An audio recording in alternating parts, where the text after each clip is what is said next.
क्या हो अगर ये कहा जाए कि हमारी ये दुनिया, हमारा ये सच सिर्फ एक भ्रम है, कि इस असलियत की सतह के ठीक नीचे एक कोड लिखा हुआ है।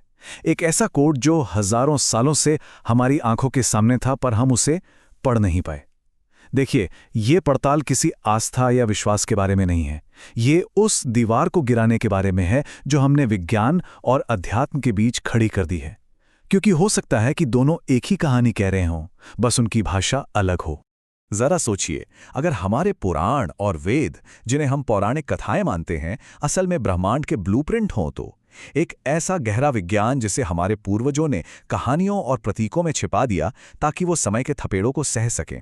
एक ऐसा डिजाइन जो बताता है कि इस धरती पर कुछ अदृश्य ऊर्जा की रेखाएं हैं, जहां इतिहास खुद को एक खास पैटर्न में दोहराता है, जहां देवता, अवतार और पैगंबर बार बार प्रकट होते हैं। और ये है हमारा पहला सवाल, एक ऐसा भौगोलिक संयोग जो सिर्फ संयोग नहीं हो सकता। आखिर ऐसा क्या कारण है कि विष्णु के 3 सबसे महत्वपूर्ण अवतार, व्यवस्था, धर्म और करुणा के प्रतीक, पृथ्वी पर एक ही अक्षांश के आसपास केंद्रित हैं?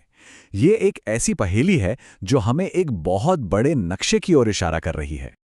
और ये रहा दूसरा सवाल, जो पौराणिक कथाओं के दायरे को तोड़कर सीधे एस्ट्रोफिजिक्स के केंद्र में उतरता है। क्या हमारे पूर्वज बिना किसी टेलीस्कोप या आधुनिक तकनीक के ब्रह्मांड के सबसे रहस्यमयी और शक्तिशाली पिंड यानी एक ब्लैक होल का वर्णन कर रहे थे? क्या ज्योतिर्लिंग की कथा एक कॉस्मिक घटना का हजारों साल पुराना दस्तावेज है? और तीसरा, सबसे गहरा और सबसे व्यक्तिगत सवाल, क्या ये सारा ब्रह्मांडीय नाटक, ये गुप्त कोड कहीं बाहर नहीं बल्कि हमारे अस्तित्व के मूल में, हमारे अपने डीएनए में लिखा है? इस विश्लेषण के अंत तक दुनिया को देखने का हमारा नजरिया हमेशा के लिए बदल सकता है, क्योंकि जिस जवाब को हम बाहर खोज रहे हैं शायद वो हमेशा से हमारे अंदर ही मौजूद था। ठीक है, तो चलिए इसमें गहराई से उतरते हैं। इस सफर के लिए हमें अपनी धारणाओं को कुछ देर के लिए अलग रखना होगा। ये पड़ताल किसी धर्म को सही या गलत साबित करने के लिए बिल्कुल नहीं है। ये एक छिपे हुए डिजाइन, एक पैटर्न को उजागर करने के बारे में है। एक ऐसा पैटर्न जो ये बताता है कि हमारे आसपास कुछ भी बेतरतीब या रैंडम नहीं है।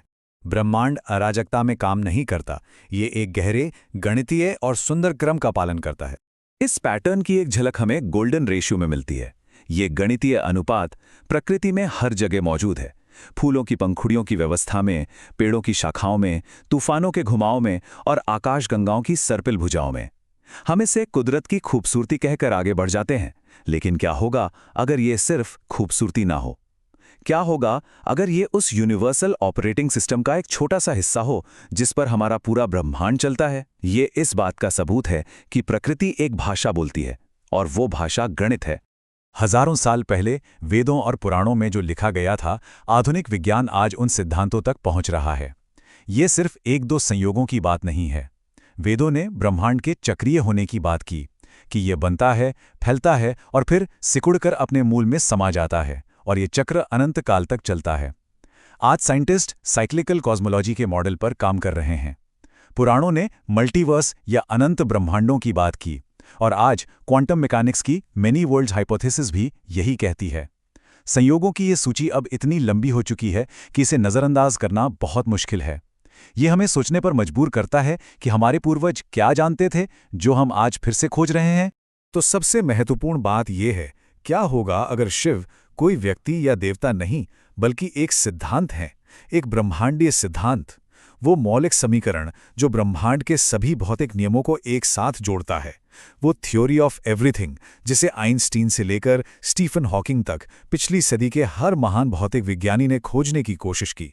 शायद जवाब हमेशा से हमारे सामने था, बस हम उसे गलत भाषा में ढूंढ रहे थे। चलिए इस रहस्य की पहली परत खोलते हैं। ये सब पृथ्वी पर 2 विशिष्ट अक्षांश रेखाओं यानी लैटिट्यूड से शुरू होता है। ये कोई साधारण रेखाएं नहीं हैं, ये ऊर्जा और चेतना की 2 ऐसी धाराएं हैं जिन्होंने अनजाने में ही मानव इतिहास और हमारी सभ्यता के विकास को आकार दिया है। यही कैसा नक्शा है जो हजारों सालों से पृथ्वी पर खींचा हुआ है। पहली रेखा है 27 डिग्री उत्तरी अक्षांश के आसपास। हम इसे वी अक्षांश कहेंगे, वी विष्णु के लिए। विष्णु जो संरक्षण, व्यवस्था, धर्म, प्रेम और आनंद के सिद्धांत का प्रतिनिधित्व करते हैं। ये वो ऊर्जा है जो दुनिया को संतुलित रखती है, जो उसे अराजकता में डूबने से बचाती है। यह जीवन को पोषित करने वाली शक्ति है। अब इस पैटर्न को देखिए। मर्यादा पुरुषोत्तम राम का जन्मस्थान अयोध्या, प्रेम और लीला के प्रतीक कृष्ण का मथुरा और करुणा के सागर बुद्ध का जन्मस्थान लुम्बिनी, ये तीनों स्थान लगभग 27 डिग्री उत्तरी अक्षांश पर स्थित हैं।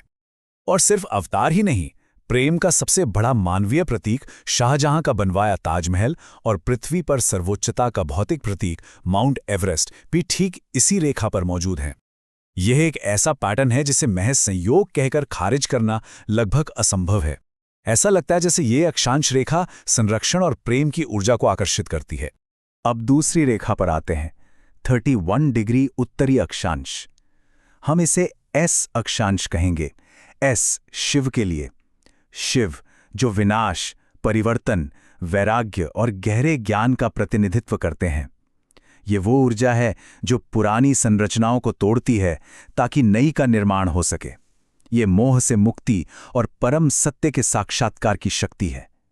ये विनाश सृजन के लिए है। ये रेखा और भी गहरी और प्राचीन है। दुनिया की सबसे रहस्यमयी और उन्नत सभ्यताओं में से एक हड़प्पा सभ्यता इसी 31 डिग्री अक्षांश पर फली फूली। कई इतिहासकार इसे वैदिक संस्कृति का स्रोत मानते हैं। इतना ही नहीं, पश्चिम की ओर चलें तो मेसोपोटामिया के महान शहर उर और उरुक, जहां से यहूदी, ईसाई और इस्लाम धर्मों के पितामह पैगंबर इब्राहिम आए थे, वे भी इसी अक्षांश रेखा पर स्थित हैं। ये रेखा जैसे सभ्यताओं के जन्म और परिवर्तन का केंद्र रही है। और इस पहेली का अंतिम सबसे महत्वपूर्ण टुकड़ा, कैलाश पर्वत, वो स्थान जिसे शिव का निवास माना जाता है, चेतना का केंद्र। इसका सटीक अक्षांश है 31.06 डिग्री उत्तर, ठीक एस अक्षांश पर। यह महज संयोग नहीं हो सकता, ये एक नक्शा है। एक तरफ संरक्षण और प्रेम की रेखा, दूसरी तरफ परिवर्तन और ज्ञान की रेखा। ये दो ध्रुव हैं जिनके बीच मानवता का इतिहास घूमता रहा है। चलिए अब इस नक्शे को पृथ्वी से उठाकर ब्रह्मांड की ओर ले चलते हैं, भूगोल से ब्रह्मांड विज्ञान की ओर। क्या हो अगर शिव की पौराणिक कथाएं असल में विज्ञान का एक पाठ हों, एक लेक्चर हो, जिसे एक अलग प्रतीकात्मक भाषा में लिखा गया हो ताकि कोई भी उसे समझ सके। शिव पुराण में एक प्रसिद्ध कथा है। एक बार ब्रह्मा और विष्णु में अपनी श्रेष्ठता को लेकर विवाद हो गया। तभी उनके सामने एक विशाल अंतहीन प्रकाश स्तंभ प्रकट हुआ, ज्योतिर्लिंग। दोनों ने उसका आदि और अंत खोजने का निश्चय किया। विष्णु नीचे गए, ब्रह्मा ऊपर, पर हजारों वर्षों के बाद भी वे उसका कोई सिरा नहीं ढूंढ पाए। अब इस कहानी को आधुनिक एस्ट्रोफिजिक्स के लेंस से देखिए। जब कोई सुपरमैसिव ब्लैक होल सक्रिय होता है तो उसके ध्रुवों से ऊर्जा और प्लाज्मा के शक्तिशाली जेट्स निकलते हैं, जिन्हें क्वासर कहते हैं। ये जेट्स प्रकाश की गति से यात्रा करते हैं और खरबों किलोमीटर लंबे हो सकते हैं, मतलब लगभग अंतहीन। और ब्लैक होल का केंद्र, जिसे सिंगुलैरिटी कहते हैं, वो इवेंट होराइजन के पीछे छिपा होता है, एक ऐसी सीमा जिसके पार जाकर कुछ भी वापस नहीं आ सकता, उसका कोई सिरा नहीं खोजा जा सकता। शिव को अलिंग भी कहा जाता है, यानी निराकार। विज्ञान में ब्लैक होल के लिए नो हेयर थ्योरम है, जिसका मतलब है कि एक ब्लैक होल की कोई विशेषता नहीं होती, वो सिर्फ द्रव्यमान, आवेश और स्पिन से परिभाषित होता है, यानी वो भी निराकार है। इससे पता चलता है कि हमारे पूर्वज शायद क्या देख रहे थे। उनके पास ब्लैक होल या क्वाज़ार जैसे शब्द नहीं थे, इसलिए उन्होंने इसे कहानी के रूप में समझाया। प्रकाश का एक अनंत निराकार स्तंभ जिसका कोई आदि और अंत नहीं। ये मिथ विज्ञान की भाषा में एक ब्रह्मांडीय घटना का एकदम सटीक वर्णन है। ये शिव की दोहरी भूमिका को भी पूरी तरह से समझाता है। उन्हें विध्वंसक कहा जाता है क्योंकि एक ब्लैक होल का गुरुत्वाकर्षण इतना प्रबल होता है कि वो अपने अंदर आने वाली हर चीज को नष्ट कर देता है। लेकिन शिव को आदि गुरु यानी पहला शिक्षक भी कहा जाता है, ज्ञान का स्रोत। आज के दौर के कुछ सबसे उन्नत भौतिक विज्ञानी ये सिद्धांत दे रहे हैं कि ब्लैक होल ब्रह्मांड के सबसे कुशल इंफॉर्मेशन स्टोरेज डिवाइस हो सकते हैं, यानी जो कुछ भी उनके अंदर जाता है उसकी जानकारी नष्ट नहीं होती बल्कि संग्रहित हो जाती है। विनाश का केंद्र ही ज्ञान का सबसे बड़ा भंडार है। अब तक हमने बाहर देखा, पृथ्वी पर खींची रेखाओं में और ब्रह्मांड के सुदूर कोनों में, लेकिन सबसे बड़ा रहस्य, सबसे चौंकाने वाली परत बाहर नहीं है, ये हमारे अंदर है। कोट का अंतिम स्तर हमारे अपने जीव विज्ञान में छिपा है। महान खगोल शास्त्री कार्ल सागन ने एक बार कहा था, सबूत का अभाव अभाव का सबूत नहीं है। सिर्फ इसलिए कि हम कुछ समझ नहीं पा रहे, इसका मतलब यह नहीं कि उसका कोई उद्देश्य नहीं है। दशकों तक वैज्ञानिकों ने हमारे 99% डीएनए को जंक डीएनए मानकर खारिज कर दिया, क्योंकि यह प्रोटीन बनाने के सीधे काम में नहीं आता था। उन्हें लगा ये विकास का बचा हुआ कचरा है। लेकिन क्या होगा अगर ये जंक नहीं बल्कि एक छिपा हुआ कोड हो? यह है इस पूरे विश्लेषण का सार। शिव, जो निराकार हैं, जो चेतना और सूचना के सिद्धांत हैं, वो हमारे 99% नॉन कोडिंग डीएनए से मेल खाते हैं। सूचना का एक विशाल अरबों साल पुराना पुस्तकालय जिसे हम अभी तक पढ़ना नहीं सीखे हैं। यह हमारे विकास की पूरी कहानी है, ब्रह्मांड की याददाश्त है।